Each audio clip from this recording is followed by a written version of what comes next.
Welcome back to the Naked Podcast. Today, I am delighted to have my 16-year-old daughter, Elli.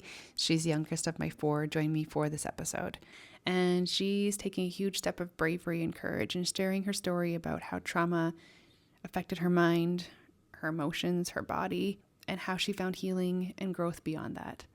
It's a very honest and real and open conversation, and we do talk about sexual abuse and the effects of that, so please be aware prior to listening. But I hope that you connect with this episode in some way and find hope for your own story, your own journey. Thank you so much for being here and listening to this very special episode. Welcome to Season 2 of the Naked Podcast, a space where ordinary people, just like you and me, share the moments that changed everything. This podcast was inspired by a conversation I had with my grandma, who once said, "If more of us shared our stories, fewer of us would feel alone." And that's exactly what we do here. On Naked, we talk about all the things, the wins, the losses, the growth, and the struggles. These are raw, unfiltered conversations about the parts we rarely talk about but deeply connect us. We are grateful you are here as we open up about the moments that shaped us. This is the Naked Podcast. For the road. You look so serious. We're ready for the road. Ready for the road, ready for the road, we're going on the road. Ready for the road, ready for the road, we're going on the road. On the road. Well, welcome to the podcast. So I am so delighted to have my guest here. This actually marks a really special moment for me. Not only is it my daughter, but it is the youngest guest I've had on the podcast. And it's the youngest one of my kids. So I'm thrilled to have Elli here today. To be here to share the time in her life when everything changed. When it takes a lot of courage to say yes. I'm not going to lie, Elle, when you told me a couple months ago, you're like, hey, I was thinking about being on the podcast. Like part of my butt fell off at that moment because I was like, what? Like, I didn't think you would ask to be on the podcast maybe ever. And maybe if it did, maybe not till like you're like in your late 20s or something. It takes a lot of courage to be on the podcast. I ask a lot of people and they're like, I don't know. You know, like it's a big deal to put yourself out there and to be vulnerable and open about a time in your life when everything changed. But I'm like so excited, obviously, because like we've been through a lot, been through a ton. So thank you for saying yes, but actually thank you for asking me. What a treat. Like, what an honor. Yeah, I've been wanting to do it for a while. Yeah. I've been thinking about it. Something on your mind, and now we're finally doing it. Yeah. So usually on the podcast, I'm like, tell my guest, bring a drink of your choice, like bring anything you want. And I'm not very bougie. Like a lot of times it's like maybe a chai, which is really, really good. But like some people bring like real cocktails and things like that, like some serious stuff. But today, Elli's like, I have an idea. Why don't we make a skillet, which is basically a big cookie in a cast iron pan. Yeah, like the best thing. Skillet, it's like a big cookie with ice cream on top. Hot out of the oven. Like this couldn't get any better. So we're just accompanying that delicious treat with ice water. Because we thought we should balance out the sweetness. Yeah. So cheers to being here and cheers to this. Yeah, get that fork out there. Yeah. And yeah, thanks for just the delicious treat that you brought to this. This is a new one for me. There's so many new things in this one. Youngest guest.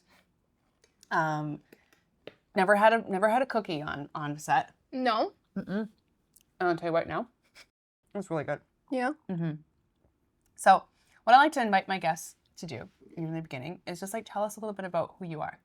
And that can be like where you live, what you love doing, your age, what you want. Okay. I think I might have already mentioned that, but just a little bit about like who's Elli? Who are they listening to? Who is Elli? Who's Elli? Okay. I'm 16 years old. And currently I'm in Nicaragua, but I travel the world with my family. I love doing art and working on animating. I'm currently in 11th grade. Sorry. I don't know what grade I'm in. I'm doing stuff. I'm terrible at math. And I'm really happy to be here. Mm-hmm. Yeah. Thank you. Thanks for joining us. Elli also makes delicious drinks. Oh, yes. I am also working at a bakery, which I'm making my own drinks. Yeah, design them, makes her own syrups, just like doing stuff. Like learning how to run a business. It's like pretty awesome. And you make the best matchas. I have to say, I don't like matcha at all, but you make this matcha with Earl Grey syrup. Like that's what I love. Oh, sorry. No, I have to have a little bit of that Earl Grey. I have to have a goodness. little bit. Julia says it tastes like Fruit Loops. And you know what? It kind of does, but in the best way, because I don't really like Fruit Loops that much. You don't? I kind of, but it's maybe too sweet for me now. Like I loved it when I was a kid, but as an adult, I'd have a hard time. So it's like, it's the best Fruit Loops. It's the best matcha Fruit Loop deliciousness ever. It's so good. Matcha Fruit Loopness. It's so good. So when I talked to you, or when you talked to me actually, on our walk that one morning about being on the podcast, did you have, I'm guessing, you had a specific moment in mind? Sort of. Sort of. Probably the biggest moment, Yeah. but I mostly just wanted to share because I do like talking about it. It makes me feel more open with others. Yeah. I remember I think it was Mother's Day. Yeah. You and Keela took me out for lunch. Oh, yeah. And it was like one of the first times we talked openly about, like that, to that degree. We talked openly about just like what that was. And I had napkins free just in case. I was like, we're going to eat a cookie here. I know for sure we're going to need napkins, or maybe we'll need them to wipe our tears. I don't know. Wipe our tears. So, I mean, who knows what could happen when you and I get together. When we get together.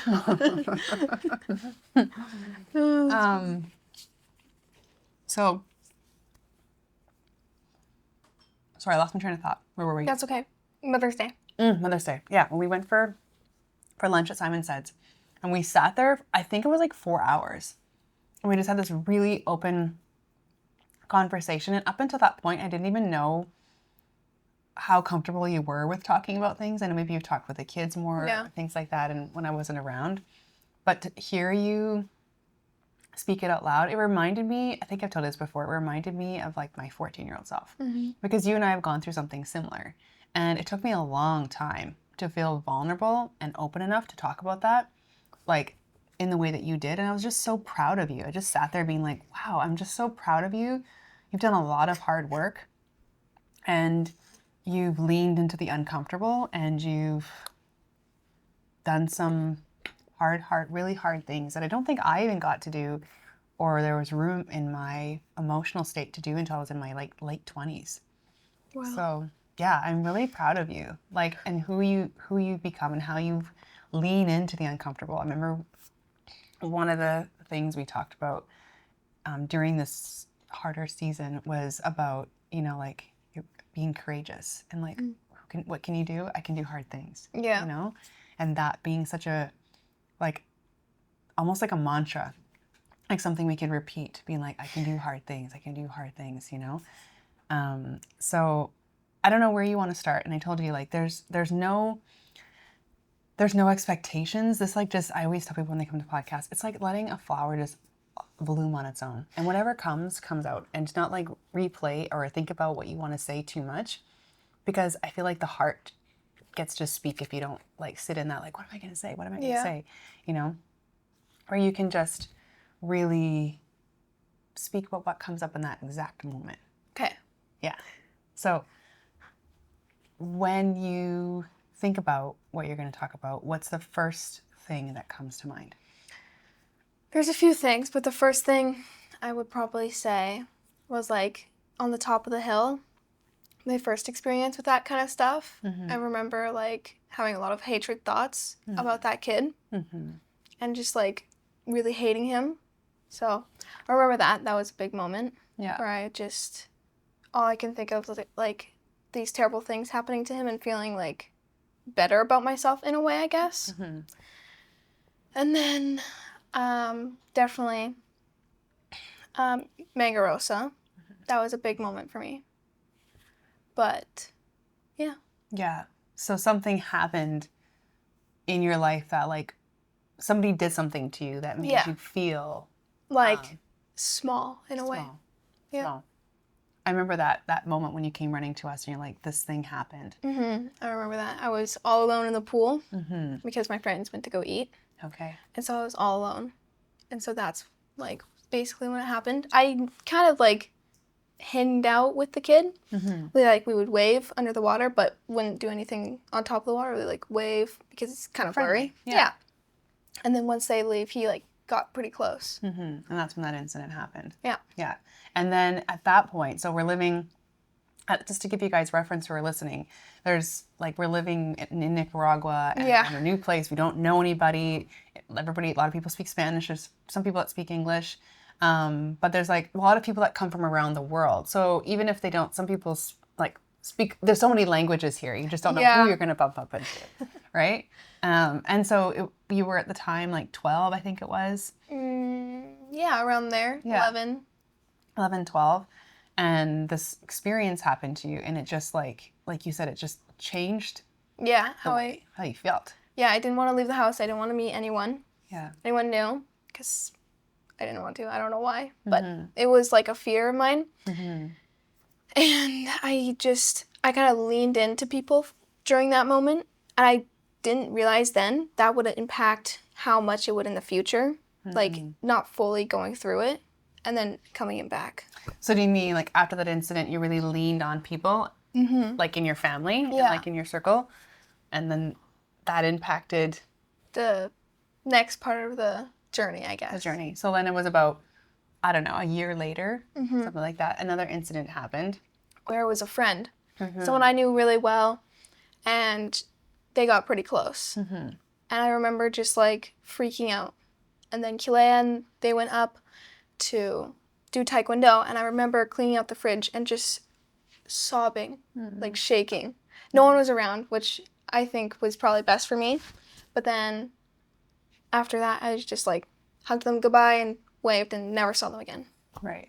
Because I couldn't come to the fact of like seeing them. Right. I was shaking from the inside. Yeah. And then, so for me, like as a mom, I knew about the first incident. We talked about it and had some open dialogue about that. You're a very affectionate person.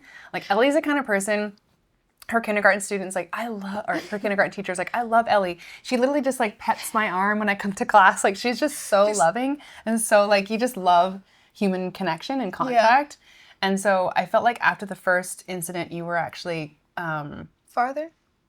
You kind of drew into us. I felt like you kind of drew into the affection, like into my arms. And then after the second incident, I don't know if you remember it, but it was like night and day. It was like a switch went. I remember. Can you tell me about that? I had a very vivid dream. I can still remember it like clear as day in my brain, like what the dream was all about and everything like that. And I remember I asked you to like, if you could like sleep in my bed with me, because we were connected, like the bathrooms were, but bedrooms weren't, and I was really scared to be alone. And then I had you here, and then I had that dream, and I was like, I started like getting scared of everyone else because she was my friend. Right. And so since like someone I knew well happened like that, I just couldn't trust anyone else. Right. And so then I remember asking you if you could leave. Yeah. And then you got Dad, and then we had like a little conversation. I started crying and sobbing because I couldn't like hold myself together. And then that's when like I started like spreading away from people. Yeah. So it was a dream that triggered that feeling, that insecurity or like, not feeling safe. I'm like, I have a feeling like if I didn't have that dream, I probably still would have broken apart from people. Yeah. But the dream just like kind of made it. It ramped it up. Yeah. Yeah. It was like a triggering point that just took it to the next level. It's like the light switch when you're so close to turning it on and then you turn it on. Okay. And then what happened after that? I know we talked about this at the cafe on Mother's Day just recently. Just the things that were going on in your mind and like how you were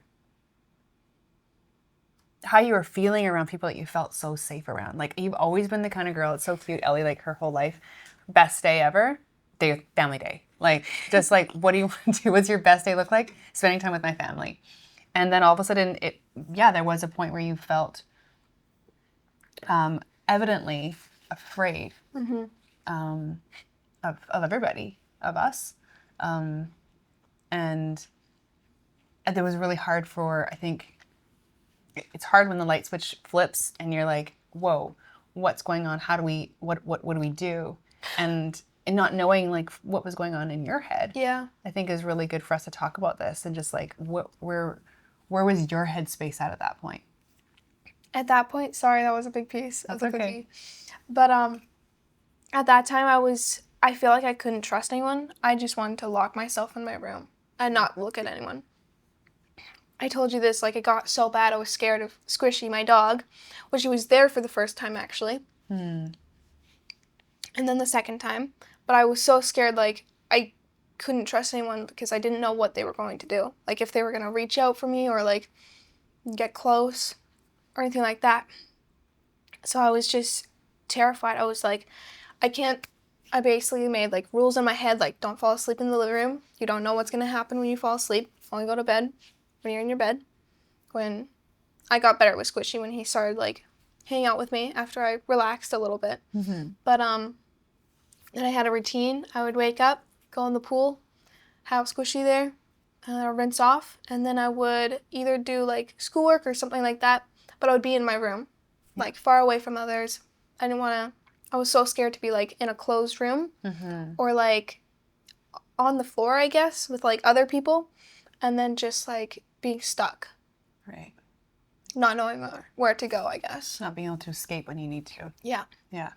So what was, like, I'm interested to know, like, what was going on in your head? So yeah, you're afraid of people getting too close, but I remember you explaining this a bit more when we were at the cafe, and you said it's like you didn't see people, you didn't see us. I saw, like, faces, but not knowing who the person is behind the face.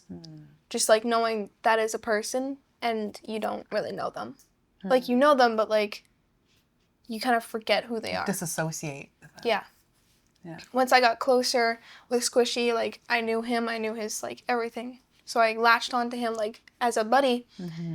But I was so scared of other people, I couldn't latch onto others, like have you, in a way, like, help me or, like, be there. I was, like, pushed everyone away. Yeah. I wouldn't let anyone help. Yeah. Even scared to be in the car. Yeah, I was terrified to be in the car, especially in the front seat. I remember the first time I was in the front seat with someone else, I was, like, so far away. I was, like, leaning to the side of the car door. I remember that I was just waiting for the car ride to end. Yeah. Wow. When you think back to that, is there a moment and you're like, this was by far the hardest moment, and not, I'm talking about the incidents, but I'm talking about the fear of being around people, and like, when do you feel like you hit like a max? When I think I was afraid of people through walls. Okay.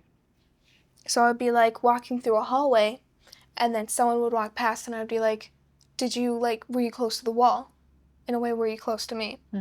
I was so afraid of that, and I was afraid of, like, opening doors and closing them, because what if someone was, like, about to walk in? Yeah. I was so afraid. And then I also, bunk beds. We had those two, like, movie bunk beds, which were so much fun, but I was so afraid of someone on the top bunk or on the bottom bunk if I was on either or. Okay. I would usually pick top bunk. Yeah. So then I would be, like, be able to go wherever I want. Yeah. But if someone was on the top bunk, I would have to climb to the bottom bunk. The proximity was just too much, knowing somebody was within a close proximity. Yeah. It was, like, if I was there right now, in that feeling right now, I'd probably be terrified. Yeah. Knowing, like, this close, even though we're not touching. Yeah. But, yeah, it was definitely, like, drawn with fear. Yeah. Like, fear controlled everything in that moment. Yeah. Over those Driving you. months. Yeah. Yeah. I remember coming into your room and, like, trying to set the tone and, like, trying to do everything that we would know how to do, and put on a candle and put music on, and had, like, these special rocks or, like, like you could hold on to or things like that. You, like, sit at the end of the bed because that's where I would let you just stay. Yeah, and even sometimes touching your feet was too much. Yeah, just like that fear of not knowing. What was can you recall the time where it felt like there was a little bit of light in your darkness, where like fear had less of a hold? I would say there's, like, 2 times. One was in Nicaragua Okay. when I started trusting Squishy again, and like pool buddies like hold him in the pool the whole time. And when we left Nicaragua, Okay. the travel day was a big stretch for me, having like someone right next to me on the plane. Yeah. But once we got there, I felt like I could almost breathe. Like getting away from Nicaragua, because I was so afraid of leaving the house that I would run into my friend. Right. I remember Kiki telling me, like, asking if we wanted to go to the pool, and like Mikkel and Kiki and Lexi were like, I think it's a good thing to go to the pool. And I remember just rejecting it, like not going. And just like, not. Yeah. So like leaving Nicaragua was... Like not afraid of running into those people. I like it took some pressure off of that. Yeah. And then how was that, like, as you navigated, and what are some of the things when you think back about that like really helped, like leaving Nicaragua for sure. But I remember lying on the floor in your room when you would be In therapy? Yeah. She really helped. She made me feel very, like, less afraid. Like, less afraid at the end of it. I would be terrified to go, like, start it. But then once I explained it and, like, she was there, it was, like, it felt like I had glasses on.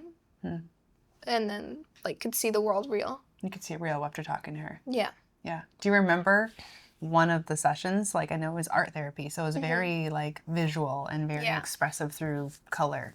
Do you remember one that, like, stood out to you as, like, this really was light? Yes. I remember this one. It was a cave. Okay. And a tree. I can't remember what animal was on the tree. It could have been, like, a bird or, like, a monkey or a snake. I can't really remember. But the cave was all black, and it had these 2 red eyes. And that was, like, the fear. It was, like, always looking in, and I couldn't get down from the tree. You were in the tree. I was the animal at the top. Okay. Yeah. And what did you feel after that, like, through that? Talking about it? Yeah. I guess, like, lighter. Like, the weight had, like, kind of lifted, but then through the day it would just pile back on top. Like, so you had the therapy, and by the next week came around, did you felt the same stress about Everything. everything? Yeah. Everything. Wow. It just, like, came back every single time. How did you feel when, like, I remember one night I came in and I, like, was making a playlist for you. Do you remember Oh, that? yeah, I do. Yeah. How was music for you? Because you're also a very musical person. You're very, like, like, music moves you. Yeah. Gets you moving, gets you in, like, cleaning modes. It, like, has some, I mean, music does that for a lot of us, but for yourself, like, was there some songs or some things that you could cling to in that time? Not particularly. I know, like, sometimes, like, when my chicken died, I listened to this one artist, like, repeat. But not really. I played this one song. It was, like, sort of a song. Do you remember the game Dad Got Me? Yes. And it was this little character, and you're just running around in this, like, desert. And so you're, like, collecting these little orbs to get, like, be able to fly farther. Yeah. And it had the best music ever. It was so calming. And I think I played that game 3 times. Just to listen to the music. It's a story game. And so I played it, like, also for the music. But, yeah, it was very calming. And I remember one time, I can't remember his name. He has a Watt rider now. Oh, Chad. Chad. He gave me a hug. Yeah. During that time. And I was like, it was like a party. And I ran to my room and left. And then, like, until the whole party left. I do think he said sorry, but I can't really remember. And I left and I played that game that whole time. Because it was like so calming. And Squishy was there, obviously. And then I remember Maddie hugged me for that movie night. Yeah. And that really, like, got me scared. I was scared the whole movie. Even though I love the movie, Surf's Up, great movie. Yeah. But I was just, I couldn't think. I was, like, clouded. Right. Where did your mind take you in that? I guess it was, like, a spiral.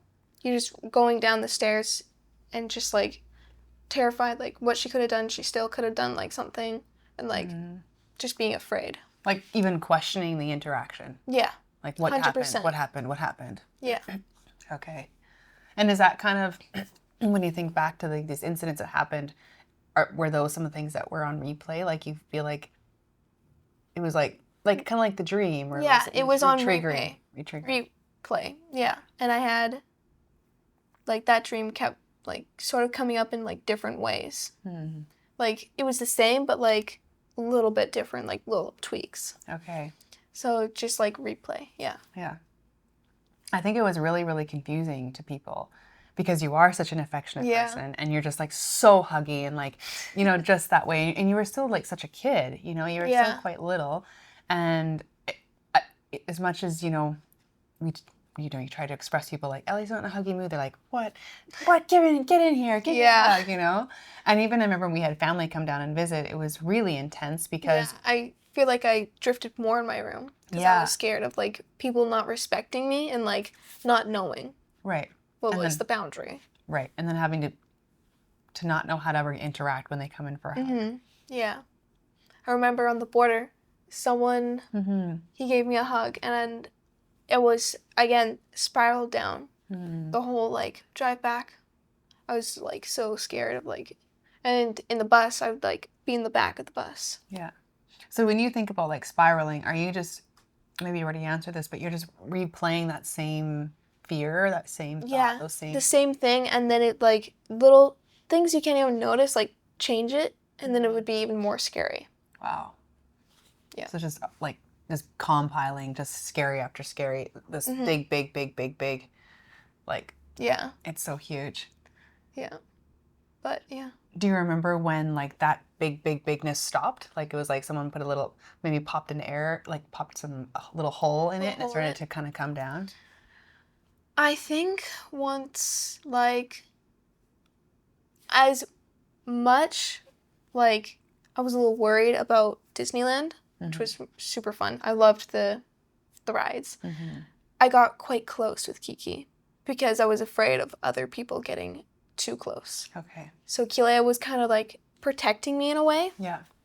She got close just, like, enough. Sometimes it would stretch it a little bit, but others could have stretched it a lot further. Explain that. I don't quite understand. So, like, Kiki was here. And so she, like, inched it here. But others could have inched it here if they didn't know what my limit was. So she was that protector, like that, so that space between you and other people. Yeah, so, like, she got close, so others didn't get too close. Okay. And so after you came back from that trip, did you feel like, because Kiki had to get close to protect you from other people, I felt you didn't more know? closer with her because I had already been close. Okay, and like less afraid of her. Yeah. Because you were even afraid of your siblings, afraid of your parents, afraid of everybody. I was afraid of getting close to absolutely anyone. Yeah. Sometimes, like, even bugs. Wow. I actually remember one time was it a cup? It was my hand. Your hand. I was afraid of my own hands. Wow. So I would, like, get long cups and drink it like that. And sometimes if the cup was too big and it would, like, cut through my eyes so I couldn't see over, I'd get scared drinking those. Wow.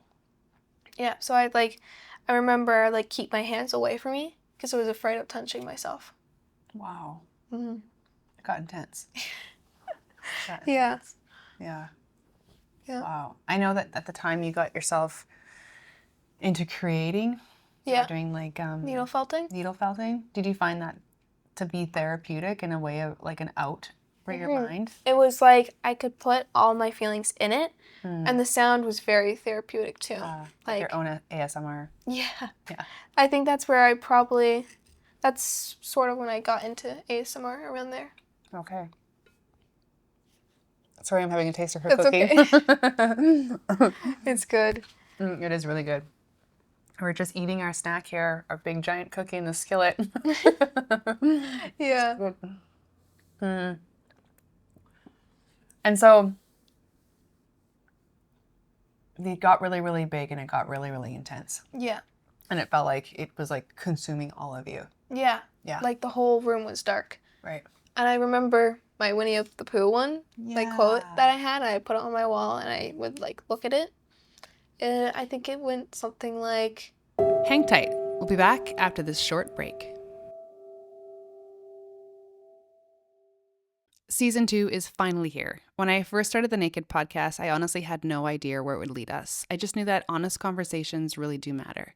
Somewhere along the line, I realized that the best parts often happen after we stop recording, the quieter moments, the ones you don't plan for. So this season, I'm inviting my guests to stay a little longer for those conversations. I am so excited to share that the Naked podcast now has a Patreon, a space with extended episodes, written versions of my solo pieces, and a few of the things I am building just for you. If this show has moved you, made you feel seen, or just kept you company, I'd love for you to join me there.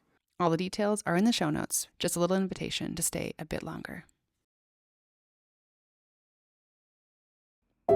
As we take this short break, think about someone who might need this story in their ears today and pass it on.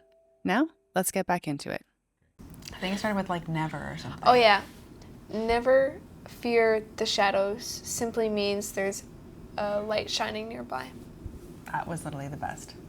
It was a great quote, and I looked at that quite often. I remember you putting that up beside the bed. Yeah, it was like right next to my head, so whenever I woke up, I could like see it whenever I want.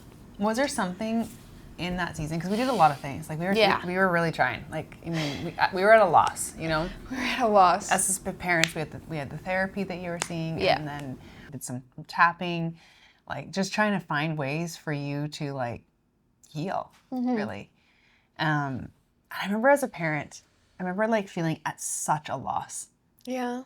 And I think about my mom and what she went through and what I went through when I was your age, and just like you just want your kid so badly. Yeah, just hold them. Yeah, I just wanted to like. Sometimes I thought about coming into your room and just like like hugging you, and then being like, if I just hug her long enough, like it'll all the fears will go away. Knowing that's not true. Yeah. But feeling so like Helpless.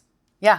Like I started seeing your therapist at the same time. Yeah. Because I was like, I just feel like I don't know what to do. Like I want to save you, but I feel like it's like you're slipping through my fingers and I can't hold on to you. Yeah. I actually started this thing. I don't know if I told you about this, but I started this thing where I would get up on Mondays and I would go take myself for a walk. And talk to yourself. And talk to myself and say the things to myself that nobody would know I needed to have said to me, but it's like listening to my wiser self, and I'd be like, Janelle, like, you cannot require anything from Elli right now. You need to be the pillar. She can't feel like she needs to give you anything. Like, you cannot, this is not about you. You have to be the strength. And there were so many days that I would just, like, Dad and I would just hold each other in tears, not knowing what to do. You know? Yeah. Because there was just so much going on. I remember, Mikkel walking past you and you like literally tripping to get within Farther 6 feet away. or 10 feet away from him. Just so afraid of him. And not knowing how to like, grab you and help you. Or like even talk to me, because Yeah. I had like lost a lot of my like social cues and everything like that during that. Yeah. Do you remember when we started journaling together? Mm-hmm.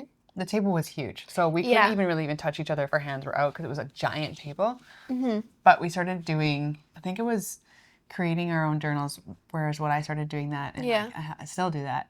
Remembering the little highlights in life. Do you remember what that was like for you? Like sitting in there and creating your journals? Do you remember what you were even... I can't remember if I had a creating one or I had one that Mikkel gave me. Oh, okay. And it would have like a couple faces, like a sad face, calm, angry, happy, and I would color in how much like I felt that day. And then it's like, what are you grateful for? Random acts of kindness that you did, and why you felt that way. Mm-hmm. And those were the questions, and I would write in. Did that feel like a good outlet for you? Sometimes I was like journaling. Yeah, it sucks. Sometimes I would get worried someone would read it, or just like anything like that. But yeah, it was nice to like, we'd get a candle, we'd light it, we'd get calm music, and it would just be like a relaxing time. It would either be in the evening or in the morning. Mm-hmm. Mm-hmm. And I remember a lot of times the emojis, like the ones you colored in, was like, like I think it was angry, was it? Or scared and angry and sad. Those were the quite used ones. frequent ones. And then it started to come like scared, happy, and like more calm ones. It slowly started to change. Yeah. Yeah. Yeah. I wonder if there's some things that you're like really wanted to get off. I know when you told me originally you wanted to talk about this time in your life, you're like, I want people in my life to know. Like what that was going on for me. And so Yeah. like, I don't know, people probably don't feel like this, but like in a way guilty or like not knowing what happened or like what was going on. I want to like clear that up a little bit, like so people do know what was going on and like can be like, oh, okay, so like that was going on. It wasn't me, it was like everything else that was going on. Like you wanted them to know it wasn't them? Yeah. Okay. It wasn't them. It was like, it was me internally. What was going on inside your heart? A lot of things. Yeah. Yeah. Yeah. Do you remember when I would wear like a bunch of clothes? I do. I was very worried about you. I remember us being like, okay, it's like 38 degrees. We have no AC in our house. And Ellie has like, I don't know how many clothing you have, but I had 2 shorts, or maybe it was 3. I had, what do you call them? Like pants that are really tight? like tights? leggings. Yeah. Leggings. And then sweatpants. And that was just the bottom. Right. And then the top, I had like 4 bras. I think I had either like a tight shirt and then a baggy one. Yeah. And then I don't think I had a hoodie. No. But if I usually did, accompanied by a blanket or 3. a blanket wrapped around me, yeah. And not Yeah. usually one. It was like, I remember coming in your room and being like, Huddled in little you blankets. got blankets. I'm like, oh my gosh, like it's so hot. How are you not dying in here? I think I was so worried I just blocked it out of my brain. I remember you saying that. You're like, I didn't even feel it. I didn't even feel hot. heat. No. No, I was like, sometimes I would get cold actually. Probably from the sweating. Yeah. Yeah. Yeah, and then sometimes Kiki told me she would like see a silhouette of sweat on my bed.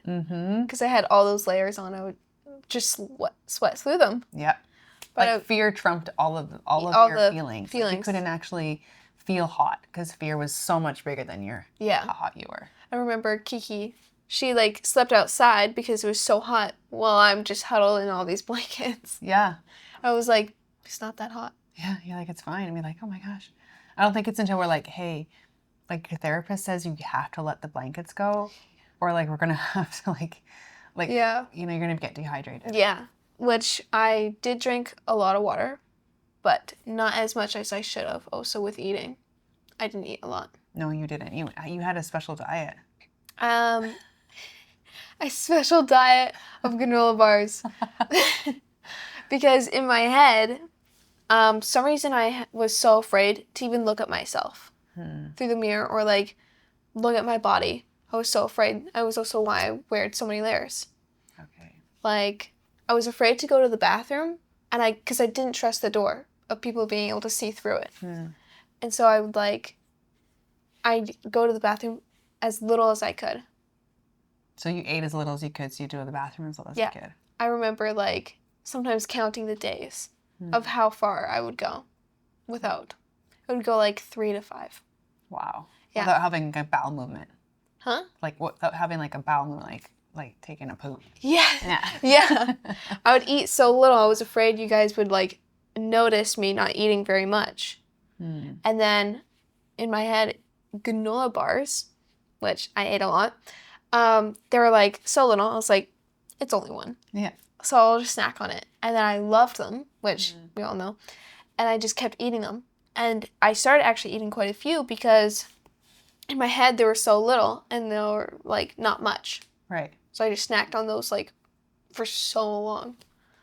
They're just like the container just slowly like Just storing those wrappers under your bed. under the bed. And, be like, and then "Oh the my cleaner would like sweep under just like a bunch of granola bars. I was like, well, my secret's ruined. Yeah. Everyone knows I'm eating them. Yeah. You said only 1 a day, I think. Ellie's like, I don't know how many at a day, but A lot. yeah. But yeah, I remember showers. I would keep at least a pair of shorts on, my underwear, and then a bra. And of course I would change them, but like it was in the shower I would change them. and I wouldn't look at myself. For some reason, I couldn't look at myself the whole time. And even when I went to the bathroom, I would like have a towel and put it over myself because I don't know why. It was such a big thing for me to even just look at my body. Yeah. That just changed those moments just that you had that hurt you. Yeah. That went like so deep that you couldn't even handle seeing yourself. Because in my brain, I'd sometimes like, what if people can see through like my eyes? So I like, or I don't even know what was going on, but it was just like I couldn't look at myself, and I only started being able to get through that in Scotland. Okay. And that was how far it went. That was a long time. Yeah. Yeah. That would have been about a little over a year. After, yeah. Yeah. I remember, and I haven't ever told you this, so this might be too much information, so we can edit fine. this out if we need to, but I remember when we got back to Canada and finding your bra in the garbage. Yeah, because you got me new ones, and it was like... It was brown. Yeah. And that thing was white, and it was like a dark brown. I was like, oh my gosh. I mean... It's from all the sweat. I wonder if she ever took this off the whole time we were in Nicaragua because of that fear. You know? And it was hard to navigate. I think going through abuse in whatever form that it is, it changes the way you feel. It changes the way you think. It changes the way you see the world around you. And so much of me didn't know what to talk about in those times, what could be talked about. It just felt so fragile. And I feel like a lot of times my older self was like, just don't ask any questions. Just take everything as it comes day by day. But yeah, there was, when I saw that, I was really concerned, being like, oh my gosh, I don't know if she changed his bra the entire time we were in Nicaragua. Like, oh. Yeah. No, I had like 4 main bras, and then I would cycle through them. Yeah. But of course, sweating through all those layers, it's gonna discolor that baby. Yeah. It's gonna change that color. Yeah. Yeah. But it was like, I was so afraid to try new ones because I was like, these are my regulars. I'm not changing. Just feel safe. And sometimes I still feel that with like new bras. I'm like, I've gotten so comfortable with these ones. Why do I need these ones sometimes? And actually, every single time you get me new ones, I feel like that. Yeah. But I like, once I get through them and like wear them a while, they feel like just as good as the other ones. Like safe. Yeah. Yeah. Yeah. Yeah. Wow. There's so many layers to healing. Yeah. There It really is. Yeah. Like it's a process. And I remember us being in Scotland and it felt like you'd kind of step back a little bit. Yeah, there was a step back. Like there's all these movements and things that were happening, and going back to Canada and people seeing you and wanting to hug you, like the pressures of that. Of like, she's not in a hugging mood. Yeah, and then feeling like going to Scotland, I was like, I just want to take you into like a place where none of us will expect you to hug us. None of us will expect you to say, I love you. None of us will expect you to like, hold our hand or cuddle with us. And then there was this moment, this time of growth that kind of happened. And then it felt like Scotland, there was a trigger again. Yeah. Actually, I had another dream. That's what triggered it. I had a dream, and I don't even know why this like triggered me so bad that I was pregnant. I got so scared of that, and I started wearing that hoodie and the sweatpants. Right. And then I like would never take them off. And you and Dad, remember before this Halloween happened, and Keela had like 3 belts, and I took one.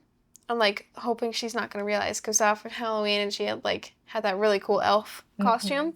She had all these belts, because why not? Yeah. And I used it and I tied my waist tight because I know if like you don't have like much space for like I guess a kid to grow, it's gonna die. So I tied it so tight and I actually have like marks a little bit still. I had like really like indents in my body from like molding it together. I went through 3 belts. I never took them off. They always stayed on. Even through showers, I kept them on because I was so afraid of like right as I take it off, it's gonna like reset. Wow. And so then you and Dad got me like sweatpants and like hoodies, and I got only ones that had ties. Yeah. And I knew I had to get comfortable of tying them.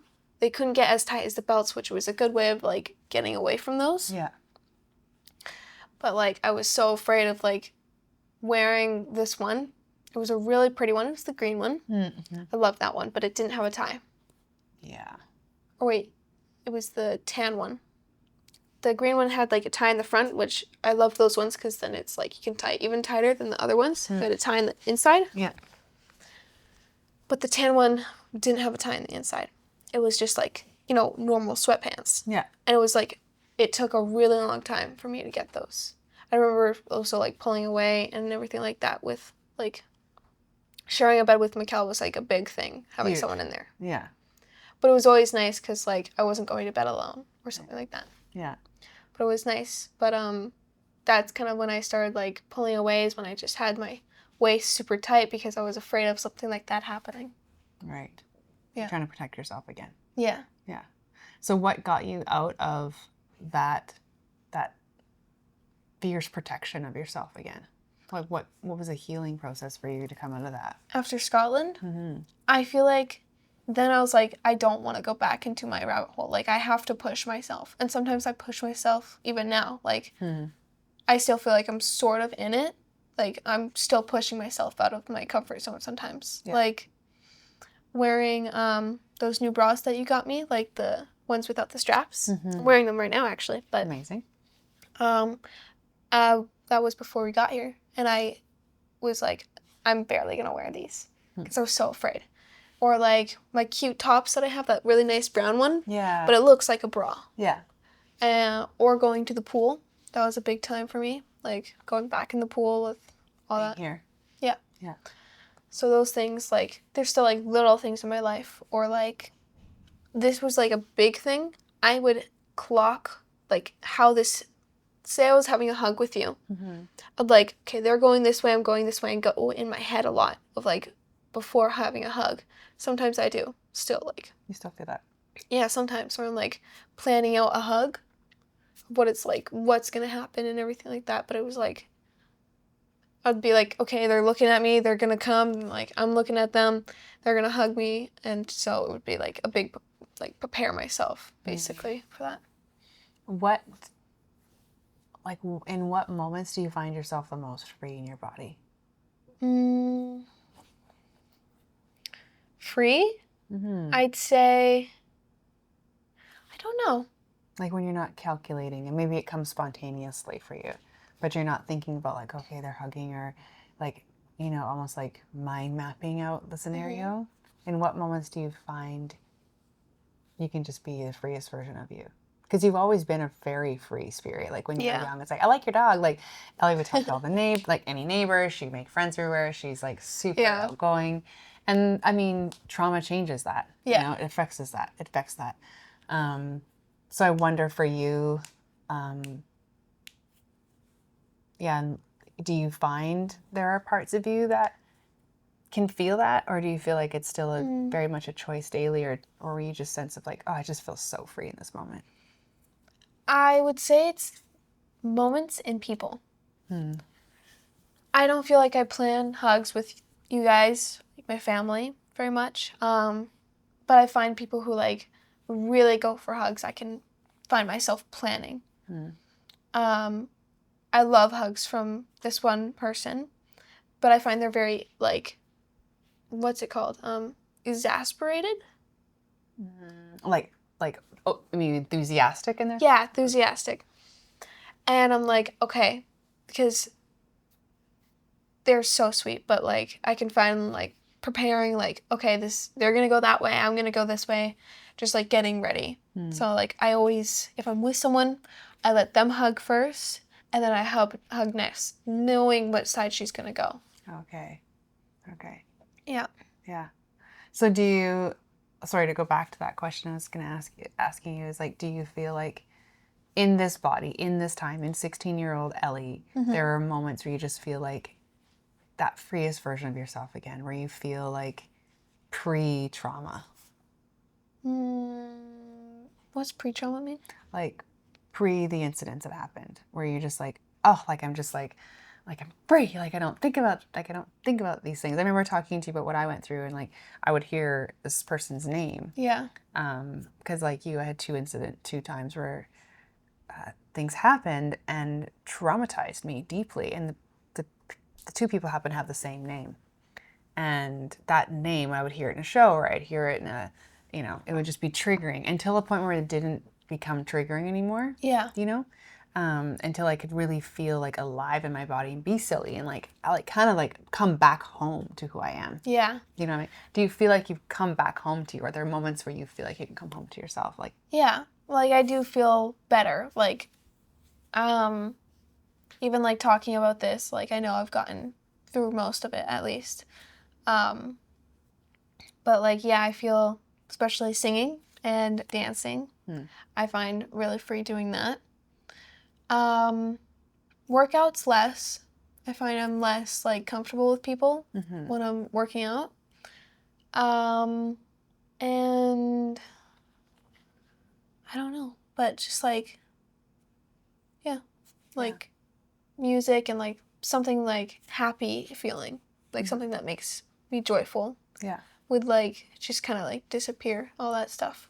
Yeah. What other than music, because like you are a music girl, like you said Yeah. earlier, you just like music just takes us to the next level. The next level.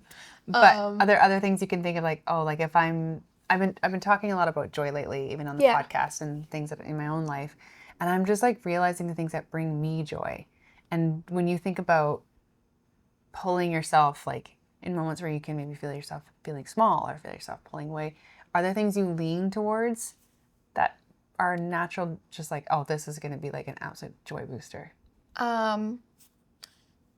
Well, not like much of a joy booster, but something you did say when I'm like feeling small and then like pulls me out of it. Actually, in the pool, I feel quite small. Because I'm short in the pool, and so what I do is I like levitate to like being on someone's like side, so I'm floating above the water a little bit. I like go towards that more, so I'm not like all alone in the water. But yeah, I do that, which like kind of helps me a little bit. Yeah. But not that I can think of at the top of my head, but yeah. Music. Just music. Yeah, music, like laughing, singing and silly. dancing and playing games.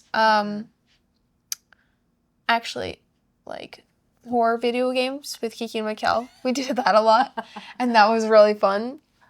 That kind of like had us like huddle up a little bit, which kind of like, of course, it was like a little bit of a stretch, but it was still nice. Yeah. In Scotland, we did one. We finished that. It was a really good story. Yeah. Until Dawn. It gets you really close. Gets us really close. Yeah. You know those horror games, but yeah.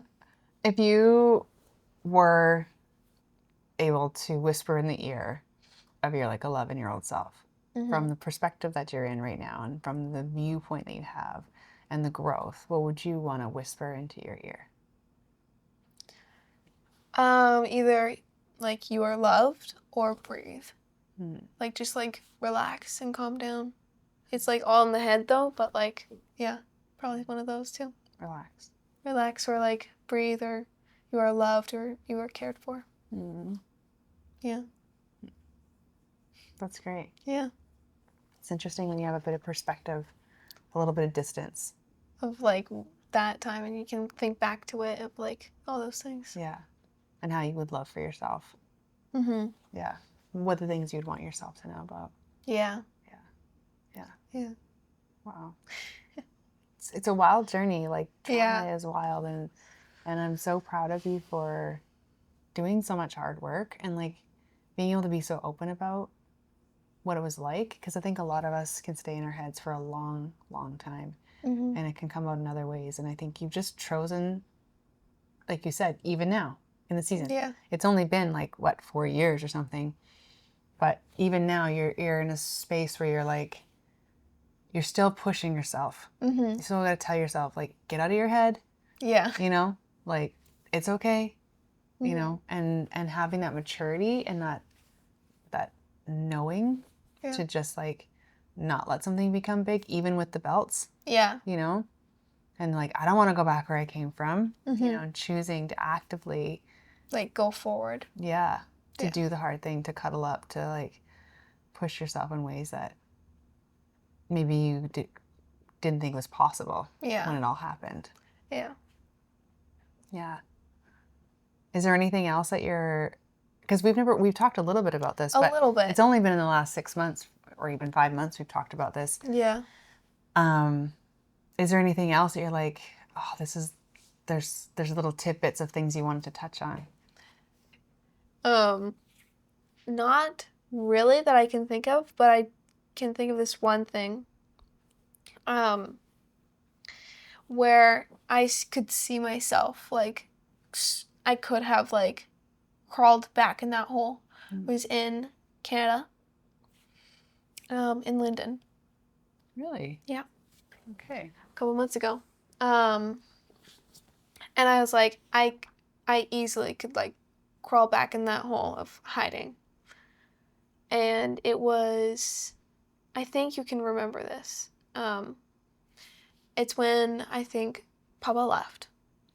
And he gave me a hug. And it was like, I was fine with hugs by that time, or I was like better. Mm-hmm. But I was really scared of like getting close to the face. And I remember like the hug was quite close. And so I remember like waving goodbye and having that same feeling of like when I was next to the fridge, like I told you. Yeah. And I was just like, it felt empty inside. And I was like just waving goodbye, like holding myself together.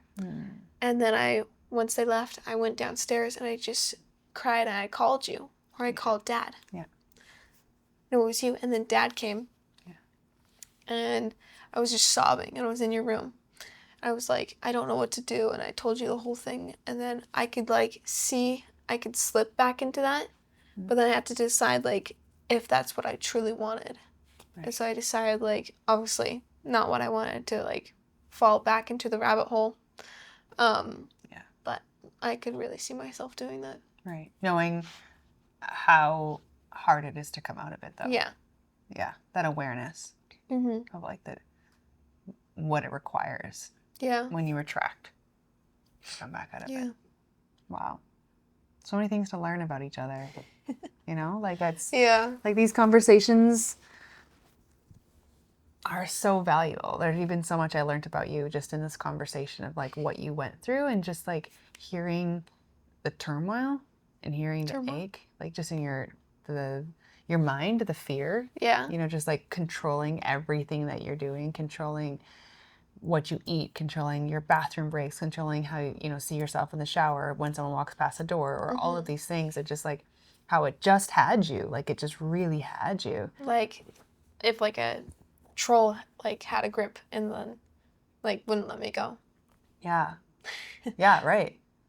Like it's just like it just had a hold of you, but you actively, as much as like there was some things put in place to help you, you had to decide that. And you just decided to show up to therapy and be honest about what you were feeling and what you were going through, and had to have the awkward hugs where you're like, just didn't know how to escape, in the awkward car rides or whatever else.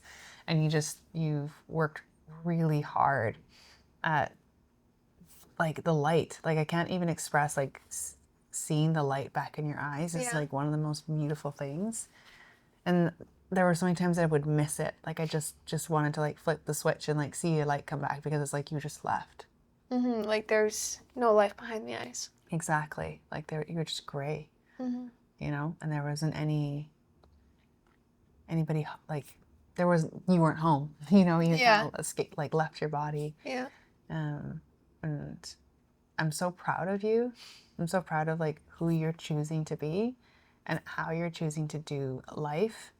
And even when things feel really, really hard, that you're asking more of yourself to be honest and to talk about it, but to even lean past the awkwardness and towards the healing. And it's a journey. It is a journey. Healing is a journey, and it takes time, and sometimes it shows up out of nowhere. Yeah. It just springs out of nowhere and you're like, what happened? Yeah, like how am I back here again, right? Yeah. But it's sounds like you've found tools and found ways and like knowing how to push yourself when it feels uncomfortable. Yeah. And yeah, I'm just really, really grateful for who you are. And like, I see a lot of myself in you. Yeah. I haven't really ever maybe told you that, but I see a lot of myself in you, even though our trauma, how we went through it was very, very different. It's like I can see glimpses of myself in you. And I know how hard it is to like put the light on sometimes. Yeah. Yeah. And I'm proud of you for returning to that and doing the hard work and letting people, I know it was really important for you to let the people in your world Help. help. And also to know, like, just like, you wanted people to know like what you were going What's going through. on? Yeah. Yeah. And it wasn't about them. It wasn't even the faces. They could have been anyone. Yeah. You know? Yeah. So I always like to end the podcast with like one question. And that is, what is bringing you joy in your life currently? It's bringing me joy currently. It could be today, it could be yesterday, it could be this last month. Okay. Well, of course, always my family. You guys always bring me joy. Always skipping my step to. You're always doing something out of the blue or something like that. It's not my Taekwondo skills, is it? It definitely is the Taekwondo skills. It's definitely that. Yeah, definitely. That definitely plays a part of the joy. But also, watching movies right now. Yeah. I'm really enjoying. Like, it's Scary-tober, even though it's not October. But You're starting early. we started early because why not? But Scary-tober is where we like watch scary movies, and Kila is a lot worse at scary movies than I am, but which makes it kind of fun to watch those. You're laughing because you're like, she's laughing so at what she's doing. Just like kind of making it like a comedy show, like it's funny, but yeah, definitely the movies. Definitely movies. Like your brother. Yeah. You didn't fall too far from the tree. Didn't fall far from the tree. Well, thanks for being here, Elle, and thanks for being my youngest guest. Yeah. And talking about the really, really hard things and how you've come out of it. Yeah. And yeah, I really, really just, I've said it so many times that I'm just enamored by you. I'm just so proud of who you are choosing to be and the hard things you're doing. And I see you. And I'm so grateful for you. And I love you so much. Love you too, Mom. Yeah. We're not going to end the podcast here. If you want to hear more, we have some like little questions we're going to chat back and forth on the Patreon.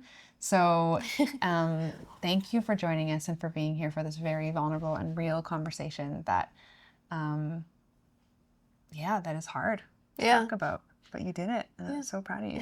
So head over to the Patreon if you want to hear more of our conversation.